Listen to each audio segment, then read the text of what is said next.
Salut, c'est le premier TV+ de l'an 2000, on ne croyait même pas y arriver, alors je vous souhaite au nom de l'équipe qui me permet depuis 4 ans de vous présenter cette émission, une bonne et heureuse année télé. Les débuts d'année, c'est toujours les moments où on prend des bonnes dispositions, où on fait un point, c'est la raison pour laquelle nous allons revenir aujourd'hui sur tout ce qui s'est passé dans le petit monde de la télé en 99, pour éviter les mêmes erreurs ou pour tirer profit des succès. C'est en 99 que Lagaffe a été désignée personnalité télé de l'année, dans un autre genre que Marc Tessier a été élu président de France Télévisions, que Jean-Marie Cavada a laissé sa place à Michel Field sur France 3, qui lui-même a laissé la sienne à Ruth Elkrief sur TF1. 99, c'est également l'année où le rugby a détrôné le foot au palmarès des audiences télé, où Pascal Brunner est revenu sur France 3 et où Guillaume Durand a été remplacé par Nagui à Nulle part ailleurs. L'année 99 s'est terminée par la bataille du millénium entre TF1 et France 2, mais également par la disparition le dernier jour de l'année d'Alain Gillot-Pétré. Et c'est bien sûr en pensant à lui que nous ouvrons cette année télé. Moi, j'ai été très affectée par la disparition d'Alain Gillot-Pétré en cette fin d'année. C'était plutôt triste. Il avait toujours le sens de l'humour, la météo était toujours présentée de manière très agréable. Monsieur Alain Gillot-Pétré, vous allez vraiment nous manquer. Mesdames et messieurs, bonsoir. Au début, à la télé, la météo, c'était ça. La Bretagne, la Vendée. Et puis un jour, c'est pas grave. Alain Gillot-Pétré est arrivé. La tête à l'endroit et dans le bon sens. Ils sont vraiment très gentils, vous savez, c'est pas... Pourtant, lorsqu'il a été embauché sur Antenne 2 en 1980, ce n'était pas pour faire le clown à la météo. Alors les résultats quand même, John Lanfer, prix Goncourt 77, Didier Defoe. Jean-Pierre Elkabbach l'avait fait venir de France Inter pour parler littérature. Et puis, en découvrant sa passion pour les cyclones et en voulant créer une rubrique météo bien à part, il a pensé à lui. J'ai eu le plus grand mal à le convaincre, ça a dû durer 3 semaines, 1 mois. Je crois l'avoir vu, j'y repense avec émotion, je crois l'avoir vu même pleurer, parce qu'il pensait que c'était de notre part une sanction ou une punition. Mais loin d'être une sanction, ce choix de Jean-Pierre Elkabbach a été au contraire la chance de sa vie. Ça c'est quoi? Ça c'est la chaleur. Ça c'est la grosse chaleur. Car très rapidement, il impose un style. De côté, on ne veut plus le voir de l'année. Vous mettez ça comme ça pour donner une petite indication? C'est la tendance du temps qu'il fera le lendemain. S'il fait beau le lendemain, je mets une pochette jaune. C'est dommage pour ceux qui n'ont pas la couleur, je le regrette. On lui a acheté toute une panoplie de pochettes et il s'est imposé avec la pochette. Le temps cet après-midi, eh bien, ce n'est pas vraiment le printemps. Instantanément, il a trouvé le ton et les arguments pour le public et pour présenter la météo. Ceci était mon 2623e bulletin météo et c'est aussi le dernier. Grâce à la météo, il est devenu une vedette et en 86, il se laisse tenter par l'aventure de la 5. Alain Gillot-Pétré. Il devient alors animateur de jeu. Vous avez rendez-vous avec C'est beau la vie du lundi au vendredi à 19h30 sur la 5. J'ai fait partie de la première télévision privée en France. Les autres, ils n'ont pas eu le flanc d'y aller, c'est leur problème. Moi, j'y suis allé, je me suis ramassé. Et alors, ça construit. En 87, Alain Gillot-Pétré est donc de retour à la météo, mais cette fois sur TF1. Cela fait de lui le présentateur le plus regardé de France. Amis, bonsoir. Je vais vous faire voir un monstre. Mais sa fantaisie à l'antenne ne l'empêche pas de préparer chaque bulletin avec rigueur, car c'est un vrai spécialiste de la météo. Mais en 98, la maladie le frappe. Accompagné d'orage aussi ici, et qui nous en prendra en enfilade. Je ne peux plus. Quelques mois plus tard, il revoit pour la première fois ces images.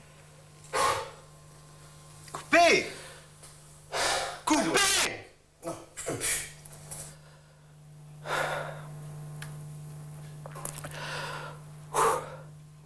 Il a fait preuve d'énormément de courage parce qu'il savait que c'était un combat quotidien, un combat difficile, qui avait des hauts et des bas. Et il s'est vraiment battu jusqu'au bout et il n'a jamais baissé les bras. Pour son retour à l'antenne, il était encore plus facétieux qu'auparavant, jusqu'à sa disparition le 31 décembre dernier. Pour saluer mon retour étant maintenant terminé, voici madame, mademoiselle, monsieur, votre bulletin météo. C'est parfaitement ridicule, mais ça défoule bien. Pour la 9 millième fois de ma vie, amis, bonsoir. Merci de votre fidélité et bravo de me faire ce record-ci. Alain, c'était ça, c'était vraiment la passion à l'état pur, la passion des êtres, la passion des événements, la passion des situations, ce qui est aussi une force dans ce métier, d'ailleurs, c'est quand même un métier de passionné. Je regrette l'absence de Cavada dans La Marche du siècle, bien que Field soit bon présentateur, mais bon, d'une part, c'était risqué de reprendre la suite après Cavada, puis ils auraient dû changer le nom de l'émission afin de faire quelque chose de complètement nouveau et de repartir sur des bases nouvelles. Le 27 janvier 1999 était une journée exceptionnelle pour Jean-Marie Cavada, à tel point que ce jour-là, il s'est offert le luxe d'un calembour. Oui, enfin un peu le trac quand même, oui. Très concentré en effet, mais pas très sucré. Le trac. Si Jean-Marie Cavada s'abandonne à ce genre de plaisanterie, c'est sans doute sous le coup de l'émotion, car ce jour-là, il quitte France 3. C'est la deuxième fois dans ma vie que je me retire de la télévision. Première fois pendant 5 ans, à partir de 82 jusqu'en 87.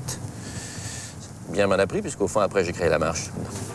Pour sa dernière apparition à l'antenne, Jean-Marie Cavada a prévu une marche du siècle spéciale. Mesdames, Messieurs, je vous souhaite la bienvenue dans cette soirée exceptionnelle qu'avec France 3 heures d'émission sous les dorures du grand amphithéâtre de la Sorbonne, des centaines d'invités sur les gradins, et au milieu, Jean-Marie Cavada. Lorsque le CSA l'a nommé président de Radio France en novembre 1998, il s'était engagé à quitter l'antenne. Après 12 ans d'émission, il s'offre donc des adieux en grande pompe. Merci infiniment. Bonsoir.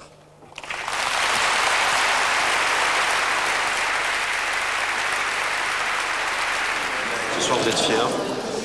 Ah oui, plutôt un peu. Oui. Bon, je crois que j'ai le droit. Allô Anne, ça va?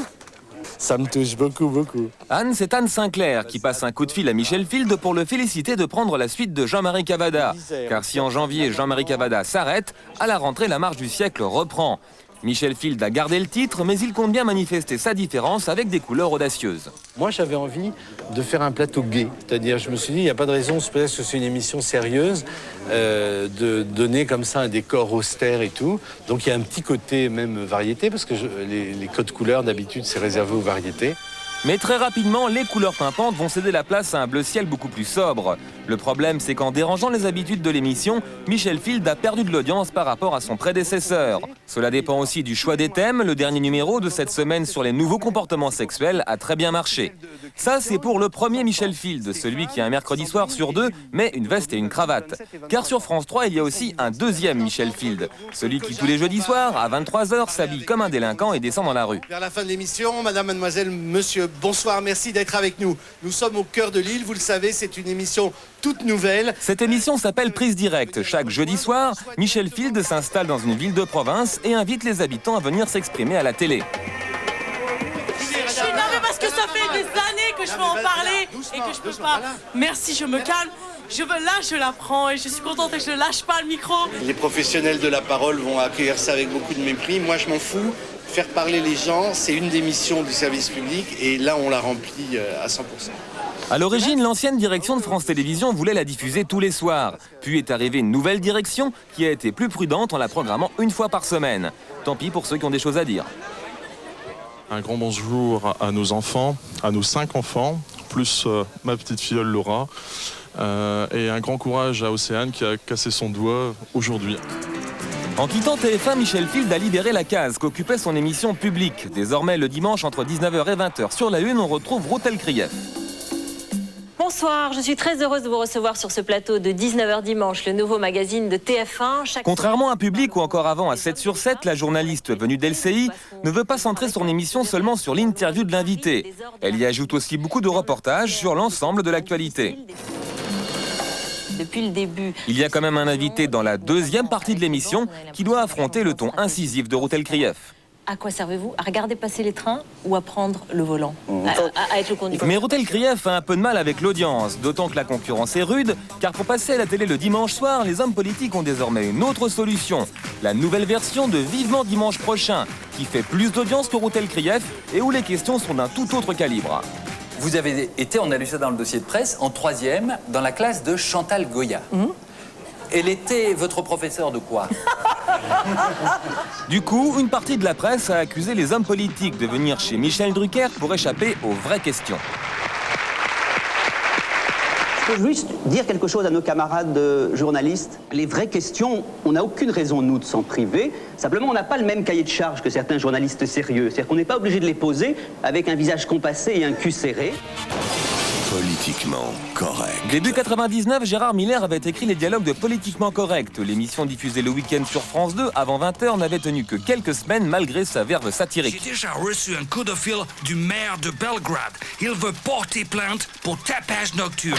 Ah, je savais qu'on aurait des ennuis. Au revoir et à bientôt pour d'autres aventures. En juin 99, Michel Cotta abandonne son émission Polémique pour la direction générale de France 2. Du coup, elle va pouvoir désigner elle-même son successeur. Elle pense d'abord à Bruno Mazur, et puis, finalement, c'est Paul Amar qui est désigné. Il abandonne d'un monde à l'autre son émission du lundi. Nous sommes à l'antenne dans un peu moins de 4 minutes. Pour un nouveau magazine d'actualité dont le titre Dimanche Midi Amar fait souffrir sa modestie. Je crois que c'est écrit Dimanche Midi Amar parce que Michel Cotta et Pierre-André Ramstal l'ont désiré. Mais moi, je dirais Dimanche Midi. Alors, parler de soi à la troisième personne, je suis vraiment incapable. Du coup, le nouveau magazine Argent Public, d'abord programmé le dimanche en alternance avec Polémique, se trouve déplacé le lundi vers 23h. Numéro d'Argent Public, le magazine qui vous donne des comptes sur l'utilisation de votre argent. Argent Public est une émission lancée par Patrice Duhamel, l'ancien directeur des programmes de France 2. Mais ce n'était pas l'émission dont il était le plus fier.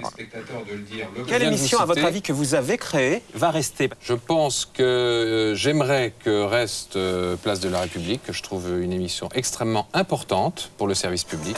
Et alors là, pas de chance parce que c'est justement la première émission que la nouvelle direction a décidé de supprimer.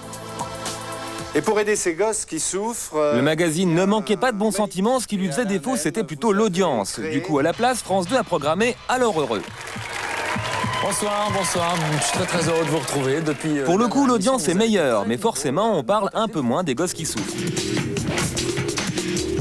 Alors, quand on rêve d'être célèbre, ça cache quoi? Eh bien, c'est la question qu'on posera à Véronica Loubry et Johanna. Bonsoir. Pour ce qui est des journaux télévisés, l'audience record date du 20 novembre 99. Particulièrement précoce. Ce jour-là, Claire Chazal a été regardée par 13 800 000 personnes. Il faut dire que France 2 et France 3 étaient en grève. Dans le Vaucluse. Sur TF1, un nouveau présentateur s'est aussi affirmé à l'antenne.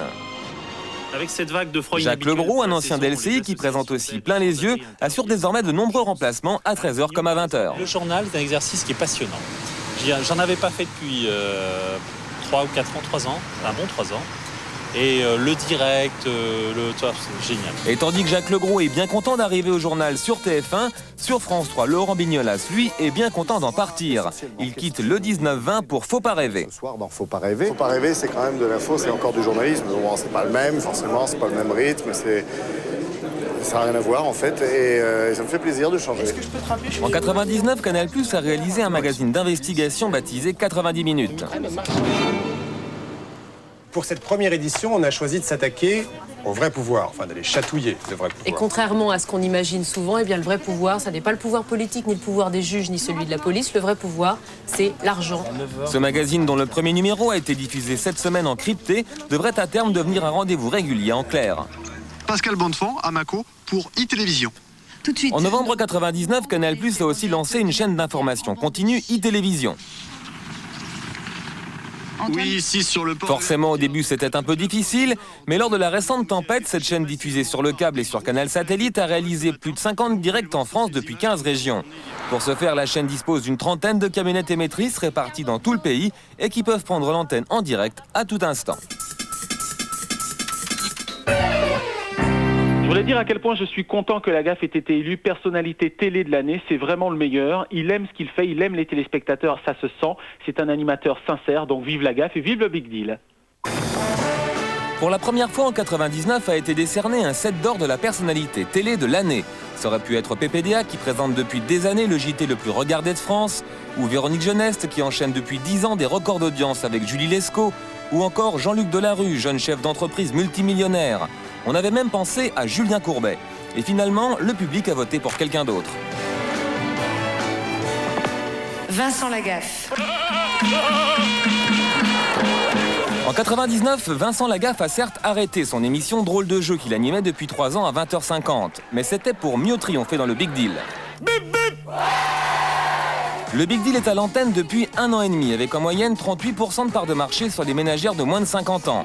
Forcément, en face, la concurrence a un peu de mal à trouver la parade. Qui est qui?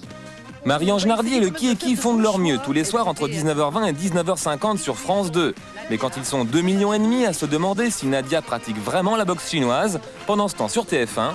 2, 1, top, c'est parti. Allez. Ils sont près de 2 fois plus nombreux à regarder Laurence dans la roue du hamster.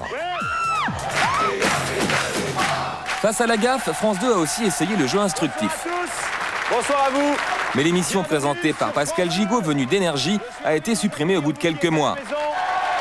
Quel est l'autre nom de l'orgelet? Car plutôt que d'enrichir son vocabulaire sur le service public, que faisaient les téléspectateurs? Ils étaient 3 fois plus nombreux à regarder Jean-Paul dégommer des ballons de toutes les couleurs. Et j'ai le droit le ventilo, vous pouvez le ventilo. Face à la gaffe, France 2 a aussi essayé Les Amours de Jean-Luc Reichmann. Tous les jours à 11h, l'animateur faisait le malin avec plus de 30% de part de marché. Mais il n'était pas chaud pour animer une deuxième émission face à la gaffe. Les Amours de l'an 2000. Il a accepté à condition que cela ne dure pas plus d'1 mois. Résultat, plutôt que de regarder des couples se mettre de grands coups de carton sur la tête, que faisait le public? Il était 2 fois plus nombreux sur TF1 à regarder la gaffe qui cette fois faisait du deltaplane. Moi oui, je suis toujours là, mais pour combien de temps, ça on sait pas encore. 10 ans. L'an dernier, Fort Boyard a fêté ses 10 ans d'existence. Le succès de l'émission ne se dément pas, puisqu'elle a gagné en 99 600 000 téléspectateurs par rapport à 98. Pour autant, Patrice Laffont, qui avait animé pendant 17 ans des chiffres et des lettres, ne compte pas battre un nouveau record. Non, je pense que 10 ans c'est bien, c'est une bonne date. Et puis j'ai eu une réaction un peu partagée d'ailleurs par Marie-France Boyer, un peu de producteurs. Je crois qu'au bout de 10 ans, il faut changer plein de trucs, dont l'animateur. En attendant le Fort Boyard nouvelle formule, France 2 a lancé en décembre dernier les Forges du désert. Un jeu d'aventure un peu dans l'esprit de Fort Boyard, mais qui a pour décor le désert de Jordanie. Au total, cela aura nécessité 60 millions de francs d'investissement de la part de la société Expand, qui produit aussi Fort Boyard. L'animation a été confiée à Jean-Luc Reichmann et à Karine Le Marchand, qui débutait à 20h50. Simplement, sur le plan physique, ce jeu est un peu plus éprouvant que Fort Boyard.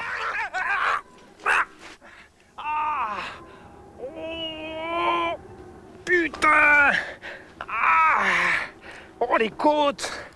Malgré les sensations fortes et les paysages somptueux, aucune des 3 émissions diffusées n'a pu atteindre les 13% de part de marché. Quand on pense qu'à chaque fois France 2 a été dépassée par toutes les autres chaînes sauf Arte, c'est vrai que ça fout un coup au moral. Le pire, c'est que France 2 a encore 3 numéros sur les bras dont elle a reporté la diffusion. Heureusement, au contact des grands espaces, l'animateur s'endurcit. Le désert est plus fort que l'homme. Ça va? Ouais, tout va bien. En avril 99, une chaleureuse ambiance de retrouvailles régnait à France 3. On est vraiment heureux qu'ils nous reviennent. On n'avait vraiment jamais perdu le contact, à vrai dire. Moi aussi, je suis ravi de revenir. Je suis ravi de vous retrouver sur TF1 pour la Quelques mois plus tôt, Pascal Brunner était déjà ravi, mais cette fois, c'était d'avoir quitté France 3 pour TF1, où il animait Une famille en or et Chéri Chéri, 2 émissions supprimées faute d'audience. Chéri Chéri! Oh chéri Chéri! Moi, ce que j'aime, c'est chanter et faire des imitations. Donc, pour moi, comme il n'y avait pas de place sur TF1 pour mettre un format comme ça, quand l'occasion s'est fait sentir avec France 3, on a tout de suite renoué des liens qui ne s'étaient jamais cassés. On est sûr de ce que... Et pour son retour sur la 3, Pascal Brunner se voit confier à 20h une nouvelle version de son jeu Facile à chanter. On n'a plus 3 candidats, on en a 4. On va avoir des gens de province qui vont s'affronter avec une finale le vendredi. Donc c'est radicalement différent. Et c'est vrai que les différences sont radicales. Voici par exemple l'ancien générique de l'ancienne émission qui s'appelait Facile à chanter. Voilà maintenant le nouveau générique de la nouvelle émission. Elle s'appelle cette fois-ci Facile à tout court. C'est radicalement différent. Bonsoir, merci. L'ancien animateur de l'ancienne émission portait une chemise jaune, tandis que le nouvel animateur de la nouvelle émission porte une veste noire par-dessus sa chemise jaune. Accueillir sur le plateau de Facila. C'est radicalement différent. Finalement, le changement le plus notable, c'est que la nouvelle version programmée elle aussi à 20h est regardée par 500 000 personnes de moins. Même si ça s'appelle Facila, le nouveau Facila, c'est une autre émission. À la décharge de Pascal Brunner, il faut reconnaître que le Cadox, le Quiz ou la série Cosby, qui avaient été programmés à la place de Facile à chanter, n'ont pas fait de grosses audiences. En l'an 2000, Facila restera à l'antenne, mais alternera avec d'autres émissions qui restent à définir. Je n'ai pas remarqué de changement sur le service public. Que ce soit Xavier Bougouillou-Beauchamp ou Marc Texier, pour moi c'est la même chose. Au niveau des programmes, rien n'a changé. Allô? Ça y est, c'est coupé. Oh, c'est pas possible, vraiment. Ce téléphone, c'est de la merde. En temps normal, Xavier Gouillou-Beauchamp est un homme plutôt calme. Mais en cette dernière semaine de mai, c'est son poste de président de France Télévisions qui est en jeu. Oui. vendredi, à quelle heure? Il est convoqué vendredi 28 mai pour tenter de convaincre les 9 sages du CSA de le reconduire à la tête de France Télévisions. Les 2 autres candidats qui briguent la place sont aussi présents ce jour-là. Jérôme Clément, président de la 5e Arte, et Marc Tessier, président du Centre national de la cinématographie. C'est lui qui sera élu. Je ne peux pas faire de commentaire. Il nous a paru être celui qui pouvait être le président de France Télévisions, préparer la mise en application de la loi en gestation. Le projet de loi que je vous Les députés doivent en effet adopter en l'an 2000 la loi Trottmann, qui regroupera les chaînes publiques France 2, France 3, la 5e et Arte au sein d'une holding. Le CSA devra alors désigner pour 5 ans un nouveau président à la tête de cette structure. Et sauf accident, ce devrait être Marc Tessier. France Télévisions a besoin de stabilité et a besoin, comme dans les chaînes privées, d'un président sur une longue durée. Dès son élection, Marc Tessier est donc venu se présenter aux salariés du groupe France Télévisions. J'ai fait ma carrière dans le service public, j'y suis revenu et j'y ai toujours trouvé un grand plaisir. Mais en choisissant Marc Tessier, le CSA n'a pas seulement élu un ancien haut fonctionnaire. Il a aussi désigné un homme qui pendant 11 ans a été un haut dirigeant de Canal+, qu'il a même contribué à créer. Marc Tessier, je crois que vous faites partie des gens les plus émus ce matin. On avait fixé la date du 4 novembre il y a 18 mois et elle est maintenant réalisée. Entre 84 et 95, il s'est notamment occupé de la mise en place du numérique. Ce devrait aussi être l'une de ses grandes préoccupations stratégiques pour France Télévisions. En effet, d'ici quelques années, une nouvelle technique devrait bouleverser le paysage audiovisuel. Il s'agit du numérique terrestre. Avec votre antenne râteau traditionnelle, vous pourrez recevoir 6 fois plus de chaînes qu'aujourd'hui. La compression numérique des images permettra de diffuser 6 chaînes sur un canal qui n'en diffuse qu'une actuellement. Il va donc falloir créer des chaînes et des programmes. Nous estimons qu'il est fondamental que nous leur offrions au moins 40 ou 30% des chaînes qui seront ainsi diffusées. Mais, et j'insiste bien, gratuitement. Tu me dis que 11 PDG sont succédés en 25 ans. C'est pas énorme, ça. Je croyais que c'était beaucoup. Et qui dit nouveau président, dit pour la 11e fois en 25 ans, nouvelle équipe dirigeante. En l'occurrence, c'est Michel Cotta, éditorialiste sur RTL, qui est nommée directrice générale de France 2. Un poste qui n'est pas de tout repos. Peut-être qu'il rêve du danger, du risque. Elle a tout prouvé à peu près. Oui, mais c'est toujours pareil. Il y a toujours la marche en plus qu'on veut franchir. Hein. Oui, c'est généralement la marche où on se casse la gueule. Avant d'arriver à France 2, Michel Cotta a déjà été présidente de la Haute Autorité, ancêtre du CSA, et directrice de l'info sur TF1. Dans son nouveau poste, elle concentre les responsabilités jusque-là réparties entre 3 personnes. À bientôt, hein. Elle succède à Michel Papalardo, directrice générale de France 2, mais elle remplace aussi Patrice Duhamel en charge des programmes. Quant au directeur de l'info, Pierre-Henri Arnstam, il reste en poste mais sous la tutelle de Michel Cotta. Malgré ses pouvoirs étendus, la grille définie par son prédécesseur Patrice Duhamel n'a guère évolué. J'ai une bosse là. On a bien vu apparaître Un gars, une fille, un petit programme de 6 minutes qui attire à 19h50 un public jeune. Non, par contre, moi j'ai l'impression que j'ai une bosse là. En revanche, Qui est qui, lancé en 95, est toujours en place et les grands changements sur l'Access Prime Time annoncés par Michel Cotta se font attendre. Les projets de Christophe de Chavannes et de Thierry Ardisson n'ont jamais accédé à l'antenne. Rien n'est pire que de mettre au programme, parce que la pression le veut, parce que l'air du temps l'impose, un programme qui n'est pas fini complètement. Voilà, il faut encore le finaliser, le peaufiner et on le mettra à l'antenne quand il sera bon, pas avant. En fait, au-delà de la grille de rentrée, sans grand bouleversement, ce qui a marqué l'antenne de France Télévisions fin 99, c'est la grève. Madame, Monsieur, bonsoir. Cette édition de 20h a été réalisée par des journalistes, techniciens et personnels non grévistes de France 2. Ce mouvement concernant les 35 heures a perturbé France Télévisions pendant 8 jours, mais il concernait tout l'audiovisuel public. Les grévistes ont repris le travail sans obtenir entièrement satisfaction, mais les négociations des 35 heures se poursuivent. La grève a bien sûr profité à TF1, qui a gagné 4 points d'audience pendant le mouvement, tandis que France 2 restait stable et que France 3 perdait 3 points. C'est dans ce contexte difficile que Rémi Pfimelin, ancien directeur du quotidien L'Alsace, a pris ses fonctions de directeur général de France 3. Jean Réveillon reste directeur général de l'antenne, mais parallèlement, Bertrand Mosca devient directeur des programmes et il est remplacé au programme jeunesse par Ève Baron. Alain Vautier passe de la direction des divertissements à celle de la programmation, tandis que Patrick de Carolis prend le titre de conseiller éditorial auprès de la direction. Tous ces directeurs ne seront sûrement pas de trop pour lancer la grande refonte de la grille des programmes en septembre 2000. Enfin, la bonne nouvelle pour France Télévisions, c'est l'augmentation du budget que lui a octroyé la ministre de la Communication. Le budget de France 2 passe à 5,7 milliards, soit une augmentation de 7,6%. Celui de France 3 à 6,1 milliards, 5,3% d'augmentation. Au total, 1,5 milliard de hausse qui sera en fait ramené à 700 millions à cause de la baisse des rentrées publicitaires. En effet, la loi Trottmann prévoit dès cette année la réduction de la pub de 12 à 10 minutes par heure sur le service public. À partir de 2001, ce ne sera plus que 8 minutes par heure.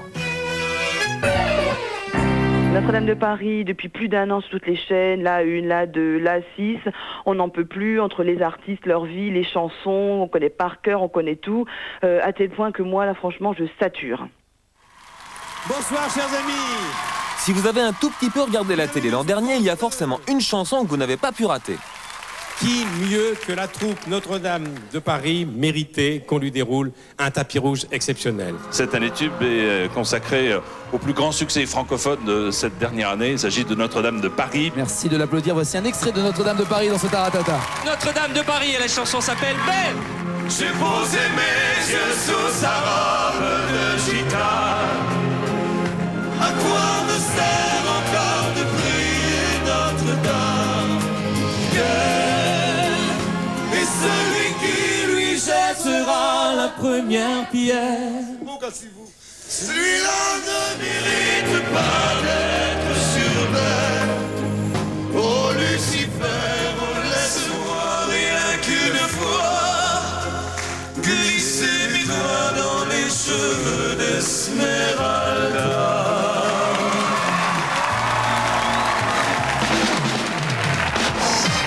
En 99, Arthur a entamé sa 5e saison de La Fureur. L'émission marche toujours auprès des jeunes, mais elle ne domine plus autant la concurrence. Bonsoir et bienvenue pour une nouvelle Fureur. Quand on est tout le temps premier, si on trébuche ou si on met un genou à terre, et ben d'un coup ça fait l'événement dans la presse. Mais bon, on a été battu une fois. Une fois, c'était par Michel Drucker. Bonsoir, chers amis. Et puis une autre fois encore, cette fois-ci par Patrick Sébastien.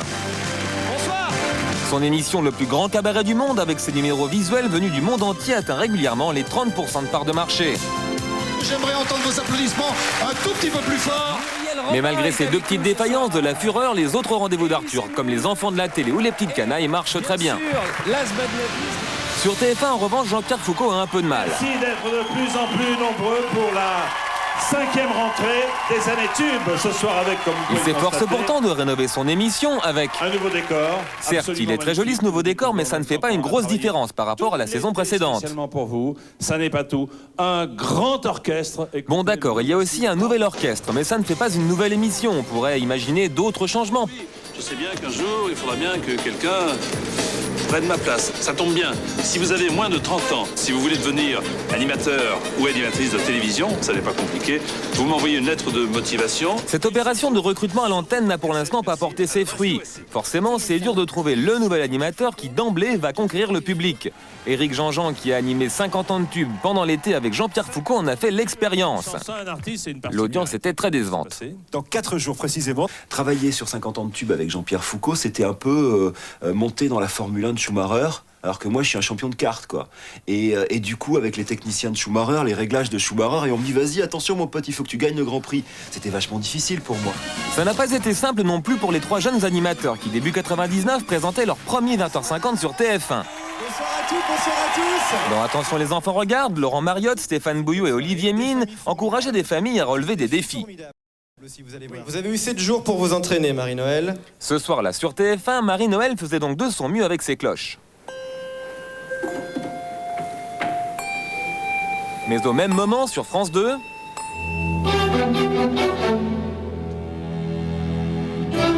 Nagui était de retour avec Taratata et un orchestre symphonique. Il fallait donc choisir... Marie-Noël avec ses cloches... ou l'orchestre symphonique. C'est finalement ce qu'ont choisi près de 30% des téléspectateurs ce soir-là.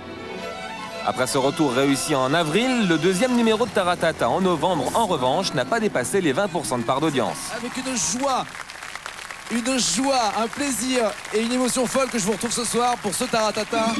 Quant à nos 3 amis, leur émission a été supprimée dès le 2e numéro. Je sais pas vous ce que vous en pensez, mais je trouve qu'on a commencé bien commencé la soirée.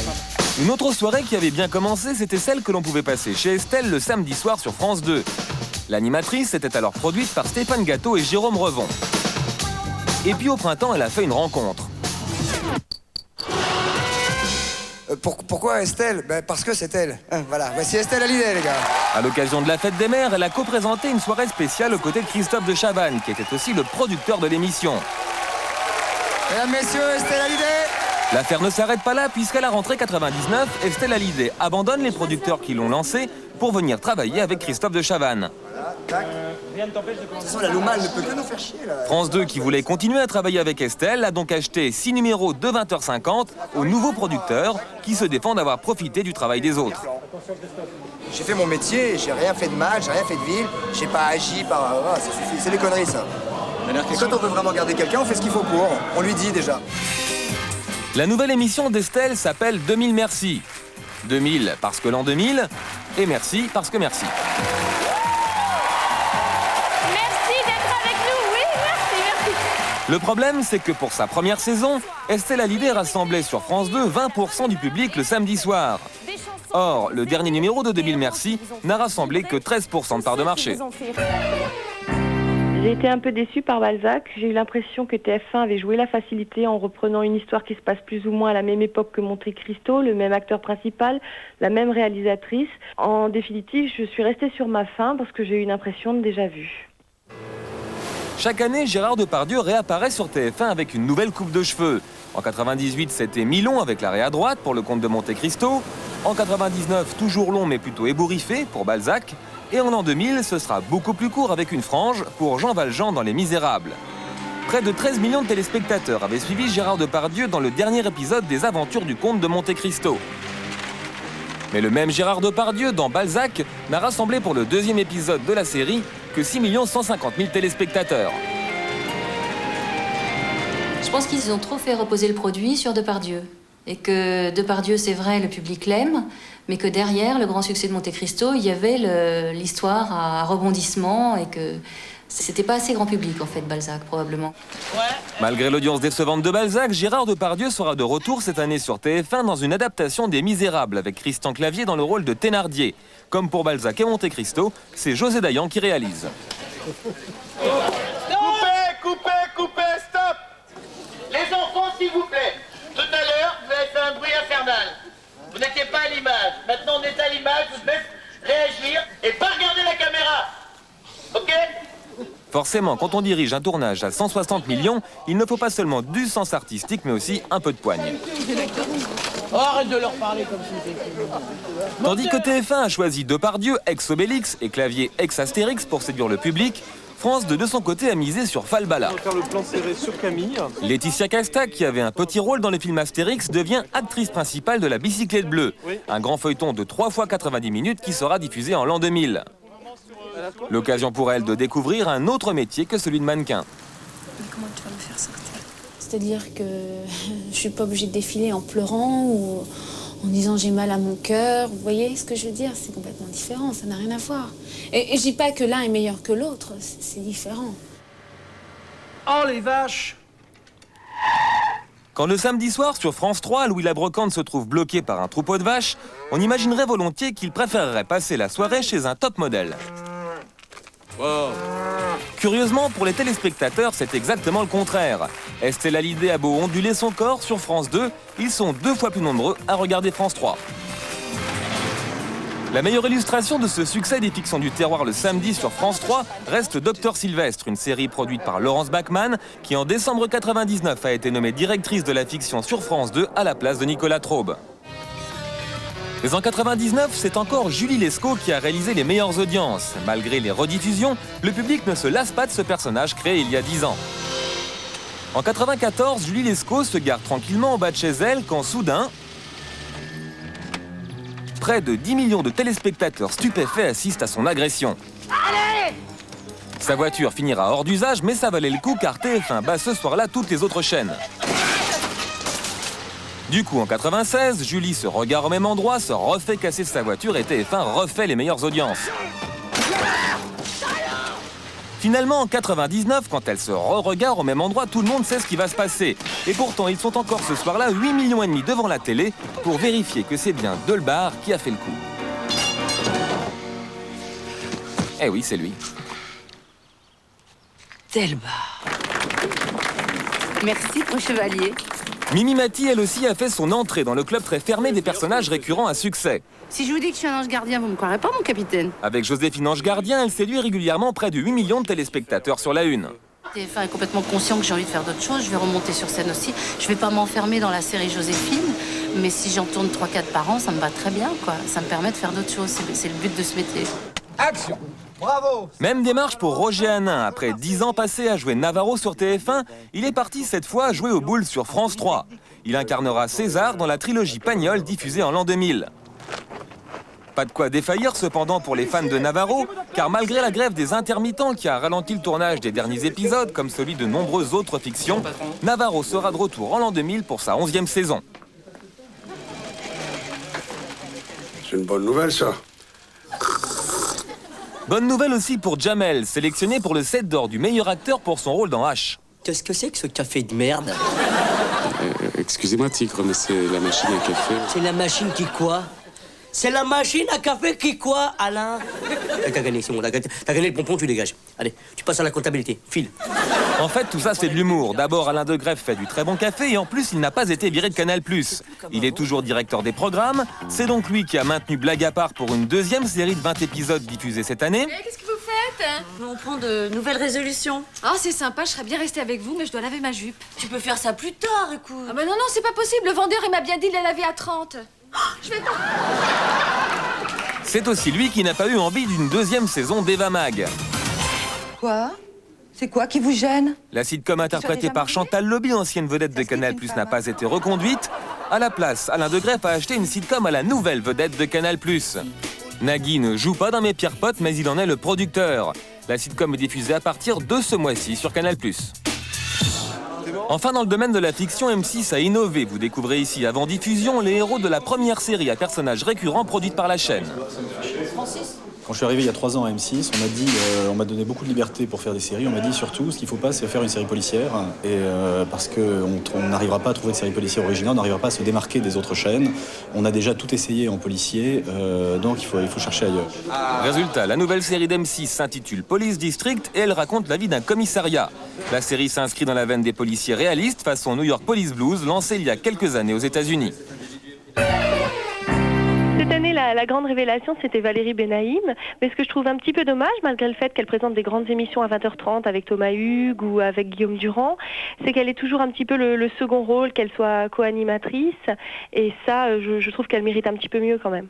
Mesdames et messieurs, Valérie Benaïm. Au début de l'année 99, Valérie Benaïm était une simple chroniqueuse de l'émission Y a pas photo. Mais déjà, elle se distinguait par son beau sourire. Bonsoir Maloche. Oh, ça va Grand très bien. sourire. Bah oui, toujours. Et avoir toujours le sourire à la télé, c'est primordial. Ainsi, au printemps, elle remplace sur LCI Daniela Lombroso en congé maternité. C'est qu'aujourd'hui, il sort un film très important pour vous deux.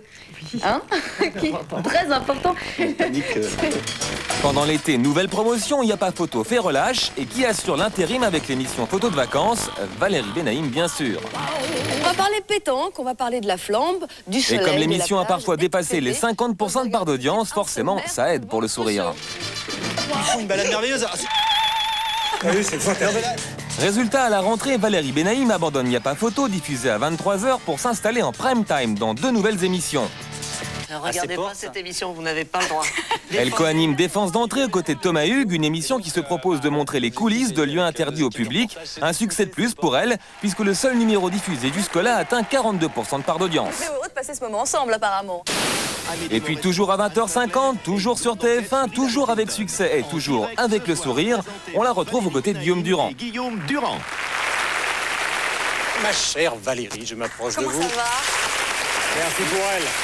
Il anime un nouveau magazine sur TF1, mais aussi une émission quotidienne sur Europe 1 et une autre sur Histoire, la chaîne par satellite. Guillaume Durand n'a pas eu de mal à se recaser après son départ de Canal+. Vous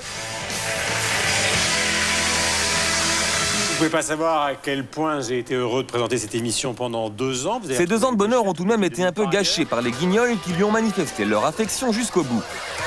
Ce soir, nous tenons donc à lui dire publiquement que nous l'aimons bien, que nous le respectons et que nous lui souhaitons un prompt rétablissement, puisque vous avez pu le constater ces derniers temps, il était absent de l'antenne depuis 2 ans. Allez, ciao, bonsoir. Ce soir, la PPD semble avoir fait un bide.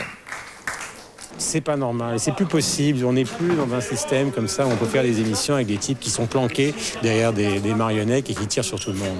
Depuis 10 ans, c'est un truc génial. Maintenant, ils ont un peu les têtes comme une marmite.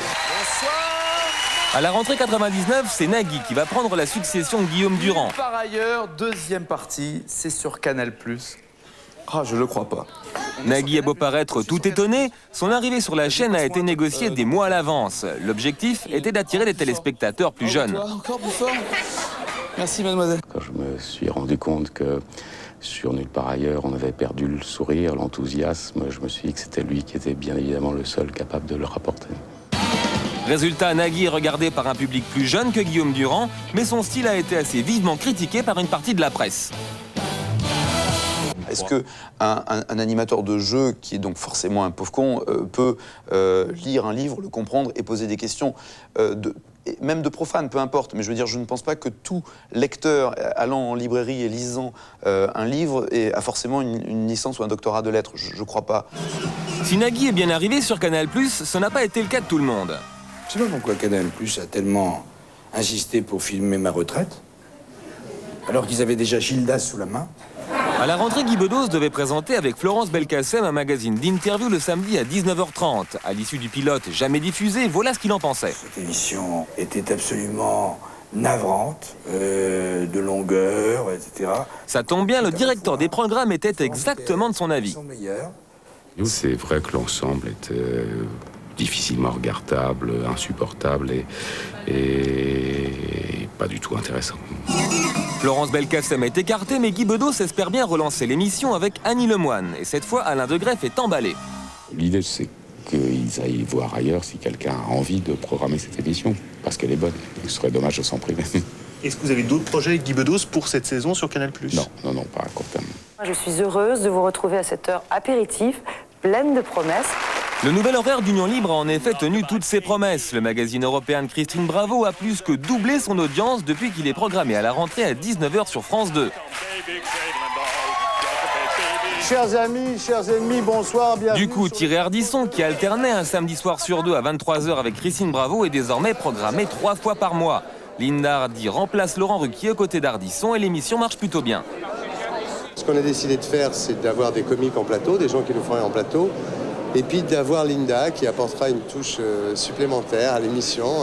Féminine et... Une touche de charme, d'humour, de tendresse. À la rentrée 99, Thierry Bizot quitte son poste de directeur des magazines et divertissements sur M6 et Emmanuel Chin son poste de directeur de l'info. À deux, il crée Éléphant et compagnie, une société qui produit notamment Unisex, le nouveau magazine d'Access Prime Time de M6. C'est une première, quoi. C'est nouveau, c'est risqué, c'est tout à fait nouveau pour nous, pour M6. Ce magazine d'information de 26 minutes qui s'adresse aux jeunes est présenté par Flavie Flamand, ancienne Miss Météo de Canal+. On ne parle pas de gens connus parce qu'on n'a pas, ça nous intéresse pas. Et on se dit que les gens qui nous entourent et tout sont 10 000 fois peut-être plus passionnants. Je vous demande d'applaudir Claude Lelouch. Seulement voilà, les inconnus, ça ne passionnait pas le public. Alors Unisex s'est mis à inviter des vedettes. Mais l'audience stagnait toujours autour de 7% de part de marché. Résultat, l'émission n'est plus quotidienne mais hebdomadaire. Toujours sur M6, le magazine Pourquoi ça marche réalisait aussi des audiences décevantes. Mais comme il était déjà mensuel, c'était difficile d'écarter encore plus les diffusions. Du coup... Bonsoir. Supprimé. Bonjour et bienvenue à Parole d'Expert. Sur France 3, Parole d'Expert a bien failli être supprimée pour avoir montré trop de marques à l'antenne. Mais après quelques semaines de suspension, Valérie Expert retrouve sa quotidienne à 13h30. On est très content que ça reprenne et les téléspectateurs aussi, j'imagine, vu le courrier qu'on a reçu, c'est sûr qu'on est content d'être là. Une joie de courte durée car la nouvelle version baptisée On s'occupe de vous a été remplacée depuis par C'est mon choix. Et nous serons heureux. Je suis très heureuse de vous accueillir pour cette nouvelle émission. L'émission est certes nouvelle, mais elle a un petit air de famille avec un programme bien connu. Un thème de société est débattu dans un amphithéâtre. Les invités sont installés face au gradin. Et l'animateur, toujours debout, circule entre les deux. En fait, C'est mon choix est un petit ça se discute. Et cela n'a rien d'étonnant, puisque l'émission est produite par Jean-Luc Delarue. Jean-Luc Delarue, qui est aussi depuis la rentrée producteur sur la 5e. La chaîne a créé un petit événement en travaillant avec des producteurs vedettes comme Jean-Luc Delarue, mais aussi Christophe de Chavannes ou Pascal Brognaud. Du coup, les producteurs indépendants qui travaillent avec la chaîne râlent. Quand on veut des nouveaux concepts, c'est quand même assez étrange d'aller chercher des sociétés de production qui ont déjà fait effectivement leurs preuves ailleurs, mais pas forcément dans l'innovation, ni dans l'audace, ni dans le culturel, ni dans le pédagogique, etc. Pour juger de l'audace de ces nouveaux magazines, il vous suffit maintenant d'allumer vous-même la 5e tous les soirs à 18h. J'aimais le foot à la folie. Je ratais jamais un match, mais maintenant c'est plus possible parce que toutes les chaînes se rachètent les matchs. Il y a des matchs sans arrêt de foot à la télé, c'est trop, ça devient impossible à digérer.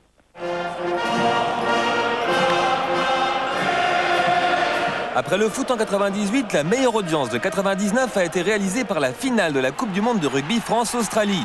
Le match gagné par les Australiens a été regardé par plus de 14 millions de Français, soit 9 de moins que le record établi l'année précédente lors d'une autre finale.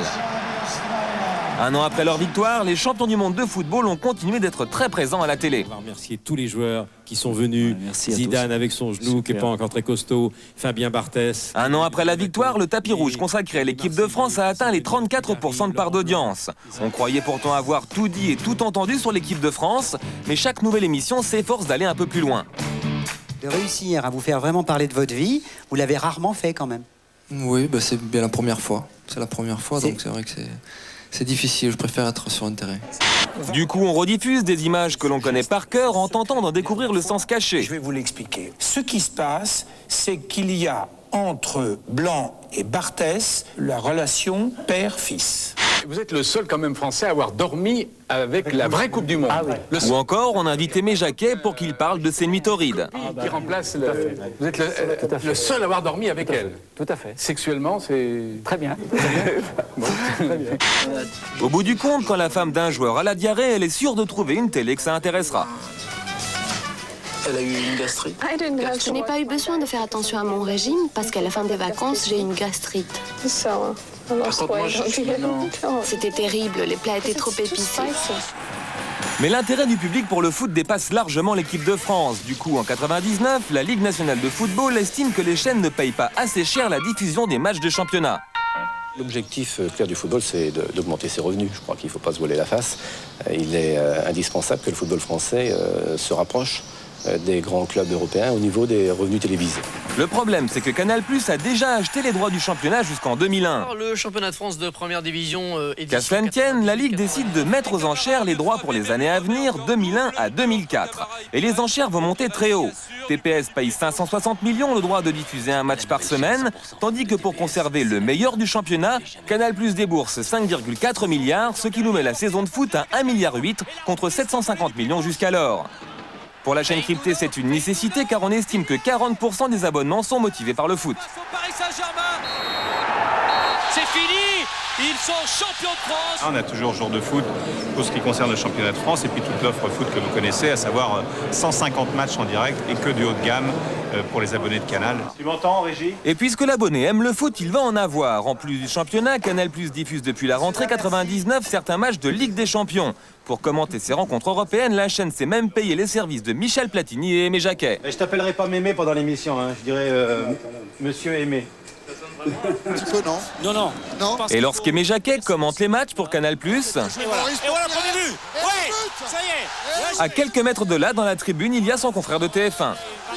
L'ancien directeur des sports de Canal+, Charles Bietri, est devenu commentateur pour la Une. J'ai eu tout ce qu'on pouvait avoir. Je cherche du plaisir. Et du plaisir ici, avec mes 30 minutes de différé. J'espère que je vais les avoir. Je sais que c'est compliqué, mais j'espère que je vais les avoir. Après son échec à la tête du PSG, Charles Bietri était revenu au printemps 99 sur Canal+, présenter une émission sur les élections européennes. Dans ce cadre, il a réalisé une interview de Bruno Maigret, jugée complaisante par une partie de la presse. Le directeur des programmes de Canal+ lui-même déclarait avoir commis une erreur en lui confiant l'émission. Voilà, Robert, merci d'avoir été avec nous pour... Résultat, après 14 ans à la tête des sports de Canal+, Charles Bietri commente aujourd'hui des résumés de matchs vers 23h sur TF1. Merci Charlie, merci à Robert. Passez une bonne fin de soirée sur TF1. De leur côté, les chaînes publiques ont du mal à suivre la surenchère sur les droits du foot. Mais de temps à autre, elles s'efforcent d'acheter et de diffuser un match. Bonsoir à tous, content de vous retrouver sur France 2 pour du football. Quand je dis Ce soir-là, France 2 a racheté à Canal+ un match opposant Monaco et une équipe polonaise. Sauf que d'un seul coup, pouf, plus d'image. Le club polonais tentait d'extorquer un peu d'argent à France 2 qui n'a pas voulu céder. Voilà, un coup c'est pour la force, le deuxième c'est pour C'est pour la... Si vous nous rejoignez sur France 2 pour un véritable événement à la télévision, un match est interrompu apparemment pour des problèmes de droit de télévision, de droit de sport. Ce soir sur M6, c'est 0%. Après s'être longtemps présenté comme la chaîne qui ne s'intéressait pas au foot, M6 a racheté l'an dernier 66% du club de Bordeaux pour 120 millions de francs. Pour autant, la 6 n'est pas autorisée à retransmettre des matchs de championnat de sa propre équipe. Mais cela pourrait changer d'ici quelques années si les clubs devenaient propriétaires de leurs droits TV comme en Italie. Mais bien sûr, dans la vie, il n'y a pas que le foot. Il y a aussi la Formule 1, le cyclisme, le judo, bref, tous les autres sports. Voilà pourquoi M6 a lancé son magazine mensuel Hors Stade. Depuis la Coupe du Monde de foot, on a bien vu que le sport échappait largement à un appétit de spécialistes et que beaucoup de monde s'y intéressait. Ce sont des héros. Le problème, c'est que les droits de la Formule 1 appartiennent à TF1, les droits du Tour de France à France Télévisions ainsi que ceux de Roland Garros. Résultat, comme M6 n'a pas les moyens de retransmettre de grands événements sportifs, Hors Stade s'intéresse à ce qui se passe en coulisses. Nous allons maintenant nous intéresser à la vie quotidienne des femmes de pilotes de Formule 1. Et si Hors Stade s'intéresse aux ménagères de moins de 50 ans qui vivent auprès des pilotes, c'est bien sûr dans l'espoir d'attirer sur M6 plein d'autres ménagères de moins de 50 ans. Mauvais calcul pour l'instant puisque l'audience n'a pas encore atteint les 13% de part de marché. Elles sont fantastiques. Après leur victoire sur la Roumanie hier, les filles sont en finale des championnats du monde de handball. Pour avoir de grands événements à l'antenne, pas de secret, il faut de l'argent. À défaut d'avoir pu s'offrir la finale du foot ou celle du rugby, France 2 s'est donc rabattu l'an dernier sur la finale du hand féminin. Très très chaud, jamais une équipe féminine en France n'a été sacrée championne du monde, jamais. À cause des prolongations, il a simplement fallu supprimer la deuxième partie de l'émission Vivement Dimanche qui recevait ce soir-là Lara Fabian. Merci ce dimanche, c'est un des plus beaux dimanches de ma vie. On n'a pas fini, on se retrouve tout à l'heure. En fait, ce soir-là, Lara Fabian n'est jamais réapparue à l'antenne, ce qui a dû un peu gâcher le plus beau dimanche de sa vie. Les Norvégiennes sont championnes du monde. Cela n'a pas empêché les Norvégiennes de se réjouir de leur victoire sans manifester le moindre égard pour la détresse de la chanteuse. Donc il paraît qu'on pouvait suivre en direct l'an 2000 se lever sur les îles Tonga. Bon, peut-être. Que Delarue, que Arthur, que tout le monde nous souhaitait bonne année, super. Et ben nous, avec mes amis, on a préféré éteindre la télé et se passer une soirée vraiment très sympa autour d'une bonne bouteille, d'un bon plat, et puis c'était très bien comme ça, quoi. Madame, monsieur, bonjour. Au petit jeu du Millennium, c'est TF1 qui a gagné. Vendredi 31 décembre, 10h du matin, TF1 et France 2 sont dans les starting blocks. Les deux chaînes ont la même ambition. Nous allons vivre ensemble avec des centaines de millions de téléspectateurs dans le monde la plus grande aventure, le plus grand voyage planétaire médiatique qu'on ait jamais vu. 28 heures de direct sont prévues sur France 2000.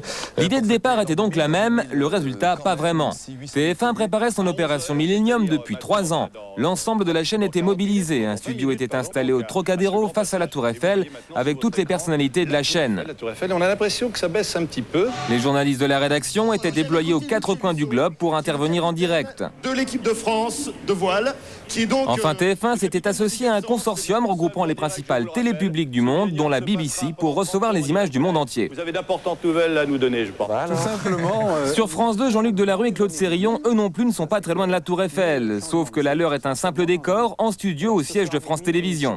De millénaire, vrai ou faux? Festivité, un feu d'artifice. France 2, elle aussi, avait eu l'idée de s'associer à un consortium de télévision, mais privé celle-ci. Sauf que quelques jours avant le 31 décembre, le Millennium Television Network, c'est son nom, déclare forfait pour des raisons financières. Du coup, France 2 doit se débrouiller toute seule pour récupérer les images.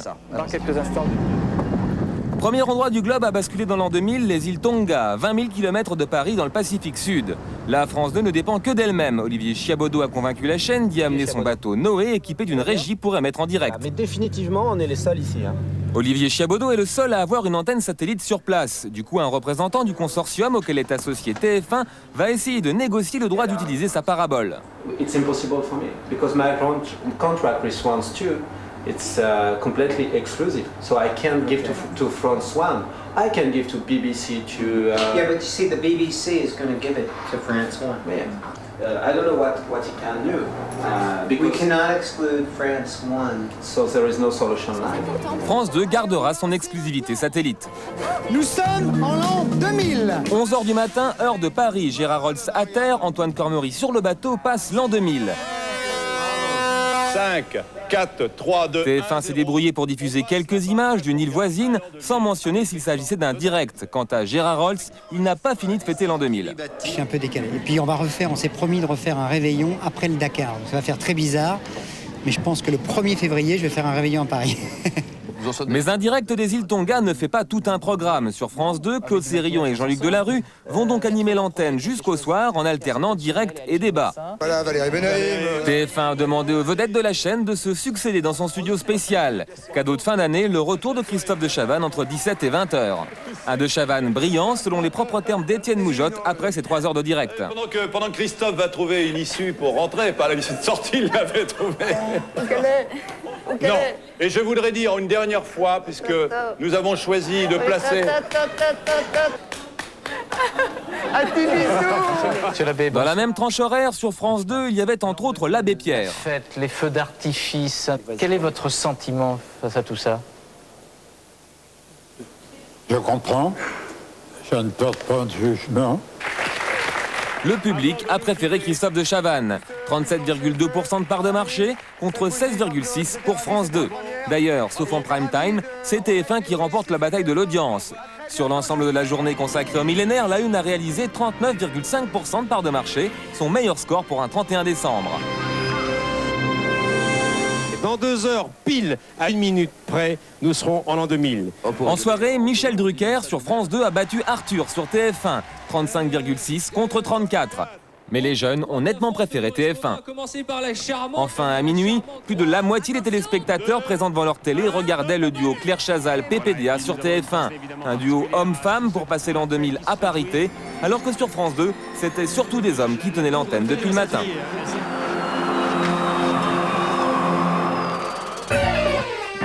Voilà pour ce TV+, spécial année de la télé 99. Merci à toutes celles et à tous ceux qui ont accepté de participer à TV+. Merci évidemment de nous avoir suivis. Merci enfin à Stéphane Blakowski, Joseph Anéco et Mathias Quincé d'avoir préparé cette émission.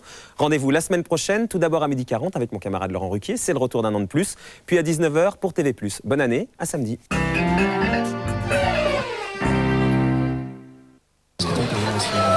Internet. Cinéma. TV+, avec MSN, le moteur de recherche de Microsoft. Ténor de l'info, star d'un jour, belle promesse et dossiers en attente, quand l'actu les oublie, un an de plus les retrouve. Il y a un an? Il y a un an, bah c'est le concept, hein. Oui. Ça on peut rien faire. Pardon Marco, pardon. Je t'excuse. Que t'a inspiré l'actualité? J'espère que c'est drôle. Le salaud. C'est pas lui qui pense, mais c'est lui qui chante. Il peut lever le coude, donc il a repris 50% de ses capacités. Un an de plus, l'actu revue par Marc-Olivier Fogiel et Laurent Ruquier, le samedi à 12h40 en clair. Non, je note le rendez-vous quelle heure? Samedi, 12h40, à samedi.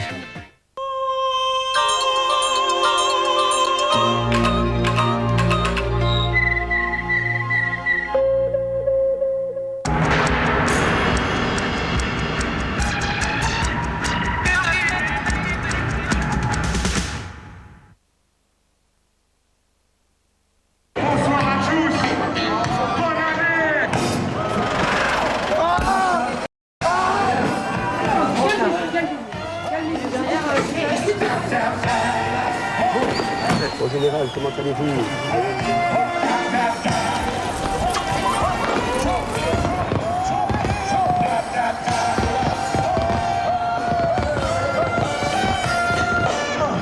Salut, bonne année. Un an de plus, c'est Laurent Ruquier, non pas buggé, mais à événement exceptionnel, programmation exceptionnelle. Nous vous proposons aujourd'hui un numéro spécial de 24 heures. Pendant 50 minutes, vous allez vivre, ou plutôt revivre, les dernières heures de 99 et les premières de l'an 2000, mais certainement pas telles que vous les avez déjà vécues. Le 31 décembre dernier, 7 équipes de reportage ont suivi ceux et celles qui avaient pour mission que la fête à Paris ne tourne pas au cauchemar. Les prévisions étaient pessimistes, les renseignements généraux prévoyaient officieusement plusieurs dizaines de morts dans la capitale, on craignait les débordements de la foule sur les Champs-Élysées, sans parler du fameux bug informatique. Grâce au travail de ceux que vous allez découvrir dans un instant, le drame a pu être évité. Les caméras de 24 heures étaient dans les coulisses des différents dispositifs de sécurité, notamment au poste de commandement de la préfecture de police de Paris, et vous allez voir que Philippe Massoni, le préfet de police, vous surveillait, aux urgences de l'Hôtel-Dieu, où tout était prévu pour cette nuit exceptionnelle, dans l'un des 14 postes de sécurité de la Croix-Rouge, celui installé à la Concorde. Et enfin, une caméra n'a pas quitté le commissaire du 8e arrondissement. Il était chargé de protéger les Champs-Élysées. 24 heures pour que la fête du Millénium ne dérape pas dans les rues de Paris. Urgence 2001 nuit, c'est le titre de cette émission spéciale.